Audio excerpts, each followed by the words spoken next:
Welcome to the No Budget Indie Filmcast, where we dip into the independent film universe to highlight those little films that you might not have heard about elsewhere. We agree with our panel, or will our panel agree with each other? Tune in to find out.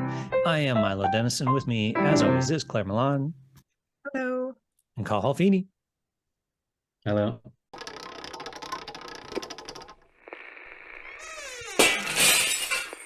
All right, this week we watched a film called Barefoot Gen. It was made in 1983, and it's an animated film directed by Mori Mashaki. And it's an adaptation, actually, of a manga that was made by a guy named Kenji Nakazawa. And it depicts a family that is just before the bomb is dropped on Hiroshima during World War II. And so we're introduced to the little boy. His name is Gen, his parents, his siblings. They live in Hiroshima, and they're doing the drills whenever airplanes go over. They go into the bunkers, they come out, and they're just kind of talking about the war and that kind of stuff. And the father's actually a little against the war, but of course you can't really say that out loud, that kind of stuff. But it's more about just the family dynamic, how hungry they are. The mother is pregnant and stuff. And so they're like scrounging for food so that they can feed the mother to take care of the baby, that kind of stuff. And it's actually based slightly on Kenji Nakazawa's experiences as a child during the war when he wrote the manga that it's based on. Really what it does is a key point in the film is the dropping of the bomb. And it's very graphically and emotionally done, especially considering that it's animated, and with the way the shots are done of the bomb going off and people as they're being obliterated by the bomb and their skins being peeled off, and animals, the way that it hits a dog and that kind of stuff. So it's really just the horrible effects of the bomb being dropped and then the aftermath. And Jen survives. And I don't want to say too much more about who survived. I guess I can. I don't know. I mean, the movie's been out since 1983. But it follows Jen as he in the aftermath of the bomb, and there's this moment where he's just recovering, and these just people are walking, and they're basically zombies. Their eyeballs and their skins falling off and stuff like that, and just these horrible after effects of the bomb as well. And it's really just a message of the devastating effects of the atomic bomb being dropped. We did a movie, I don't know, maybe a month or so ago, where they used clips from this film in that documentary. Do you remember what the documentary was called, Carl? The Mushroom Club. The Mushroom Club, yeah. And so they use clips from this film in that. And so I thought it would be an interesting thing to do a review of this film as well, because it's so powerful. I saw it years ago, and I remember, and I was still dramatically affected by it, because you get involved with the lives of this family and these people and just the way it's shot. And it's such a powerful message about the effects of the atomic bomb on human beings. And just the way it's animated is just really well done. It's a great story, whether you watch the English dubbed version or the subtitled version. Yeah, and I watched the English dubbed version, and so I was like, okay, oh, it's a feature-length cartoon, but immediately I was sucked into it. It was so captivating and beautiful and horrifying and disturbing, and they could like depict the horrors of the aftermath of the bomb, which it would be more difficult to do, I suppose, in a film. But they really depict the horrors of it. And that was one thing that when I saw Oppenheimer twice, but I just thought they didn't really they didn't show the horror of it. And this cartoon did. And it was very, very powerful and left a really lasting impression with me. Just the whole animation and the setup of it beforehand as well. The way they were showing like the starvation and the hunger, but they were still happy and getting on with their lives. And then the atomic bomb hits, and the depiction of that, and the horrors of the soldiers picking up the bodies, or the half dead bodies, and putting them onto the trucks. It was yeah, it's amazing animation, and I'm really glad that I'd never heard of this animation before, but it was yeah, very powerful with a huge lasting impression that really shows the horrors. And yeah, I definitely recommend everyone to watch it. It's a good companion piece to the documentary we saw, the Mushroom Club, which was the made by the writer of this, Nakaz, what's it, Kenji Nakazawa or whatever. Um, yeah, like the animation was brilliant, particularly the part where the bomb was dropped. Just that sequence, showing people disintegrating, buildings being destroyed, that sort of train kind of being sort of driven off its like moorings and everything. Um, yeah, like it's I read up a little bit about the guy, and it does seem to be semi-autobiographical. So I think from what I remember that his family died in a similar way to the family in this film. I can imagine how harrowing that must have been, to be there to witness that. The one thing actually, I don't know if you remember it or not, I found quite curious, and this is a sort of an incidental thing, but you remember at one stage, his younger brother is commenting on the ants coming into the house. Yeah. What are the ants? Never done that before. I wondered why did that actually happen? Because why would the ants know anything about a nuclear bomb? Yeah. I I had wonder, the did they same pick up thought frequency? actually. I was Yeah, like, so obviously they're trying to say something. So that did somehow the ants really actually do this? Like, how would they know? Yeah, I know. Yeah, and I presume they did because he was there. Like you know, he lived through it. But yeah, I suppose he was a child when it happened, so it was told from the point of view of a child. But it was, even though it was very graphic and depicted the horrors of what they went through, there was something sort of positive about it too, because he was continually, yeah, he had sort of an upbeat sort of personality and outlook. He was always striving it for was nearly too survival. upbeat, I thought, in one way. But especially when he goes to the man, and they're being paid to look after this man, and there's flies and there's maggots in his wounds, and the smell is terrible. But even though that was absolutely horrific, there was something lovely about them looking after this man when no one else, his own family, didn't. It was, yeah, I don't know, something so lovely about. There's lovely moments in it, and he was super optimistic, the young boy, nearly too optimistic in one way. That I find that hard to it's not wasn't very realistic in that respect, but it worked for this film, I thought. I Yeah, think I think we don't give kids credit enough for accepting the environment they're in. I remember like during the COVID lockdown, everybody was like, "Oh, this is going to traumatize children for forever, the rest of their lives," and just there's big. And then you look, and they're like, "Yeah, we're fine. We're just playing at home." And then okay, we're great. We're back to school. And I had this like, I mean, I had a my mother moved us every couple of years and just all this childhood crap, but it didn't really affect my life. It's like, okay, I'm in a new school, I'm gonna make new friends, like that kind of stuff. And so I think the children's ability to adapt to their environment really quickly, that as adults I don't think we give them credit for, because as adults we get into this like lesser ability where we're like less interested in change and we're less interested in accepting new things. But as children, that's how you learn and you grow, and you just naturally accept whatever is coming at you. And he did get upset at various points, like there's the bit towards the end with the mother and the baby, the and the parents, and but he accepted, this is the world I live in now, and I go forward.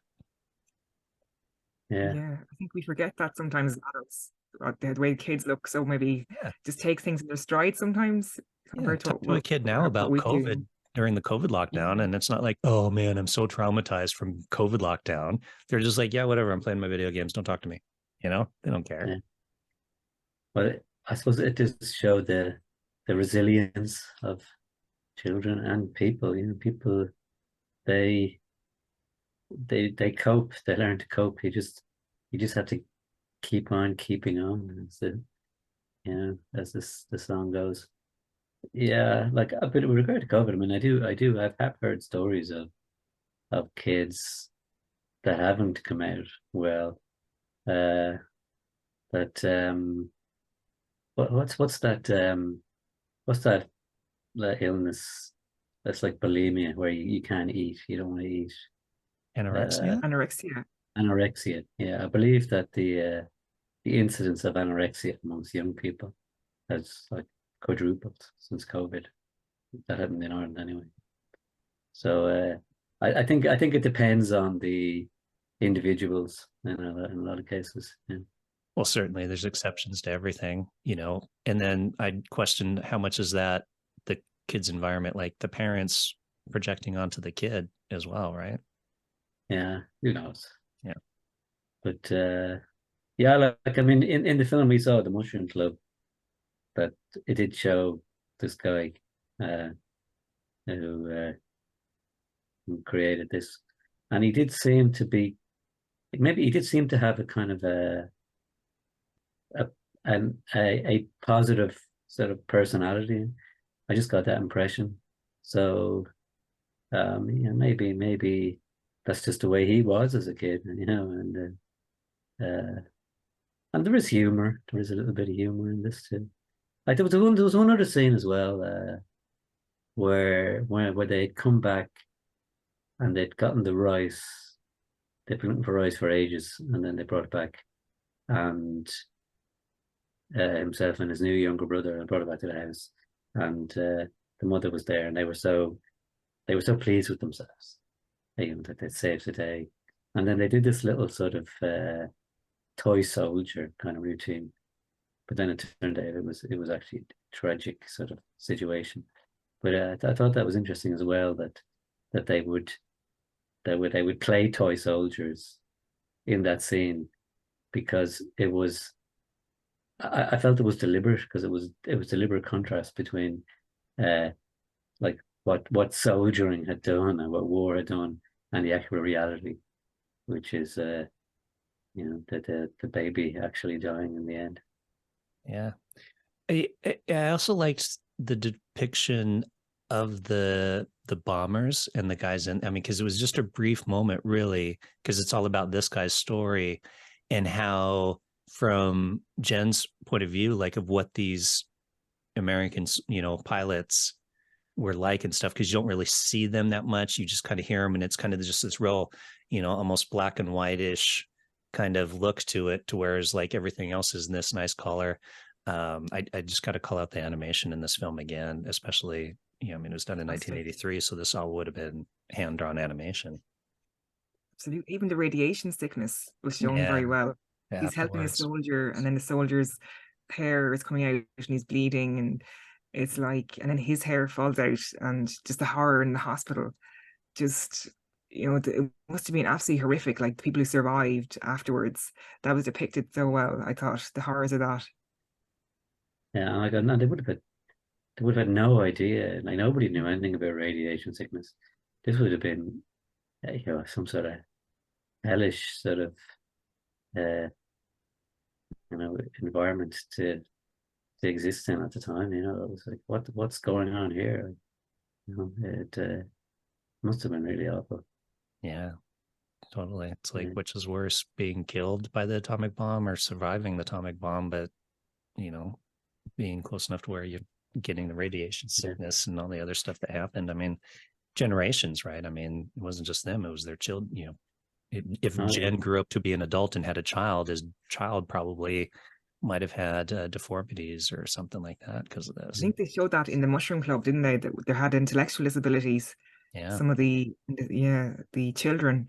Yeah. And he ended up dying he lived old enough, I guess. Yeah, I just reading there he was 73 when he died, which is still relatively young, these days. And I think I think it was cancer. So he himself, even though he didn't seem to suffer like other people did. Obviously, it was long doing something, some sort of seed planted that ultimately led to his, relatively early demise.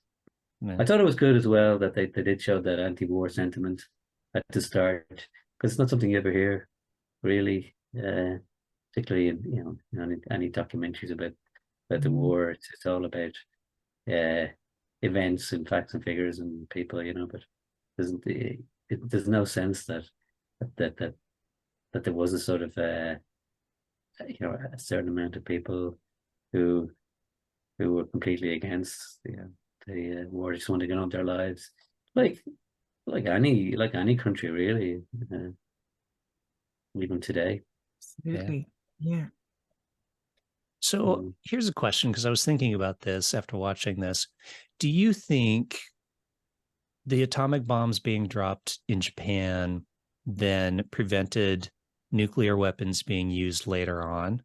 Like, because I was thinking about the Cuban Missile Crisis, and they've talked about how close the US and Russia were to actually a nuclear war at that point in time. And do you think the knowledge of the tragedy of these two bombs being dropped actually was able to prevent that from happening then? Because be like, no, we can't do this because we've seen what happens, and this will be way worse than that. And if this hadn't happened, would it think, I mean, hypothetically, they've been more likely to use nuclear weapons at some point after this? It's an interesting question. It must have had some impact. I would Wasn't it? imagine it would, because you think, because Yeah. you've seen what happens, so you're going to be like, okay, I need to do whatever I can to make sure this doesn't happen again. But if you had never seen this happen, maybe Mhm. certain people, okay, well, let's do it. Let's press the button. Yeah, unfortunately, Mhm. I think it probably you're probably right. It probably has like yeah meant that it didn't happen again, like, or hasn't happened again so far.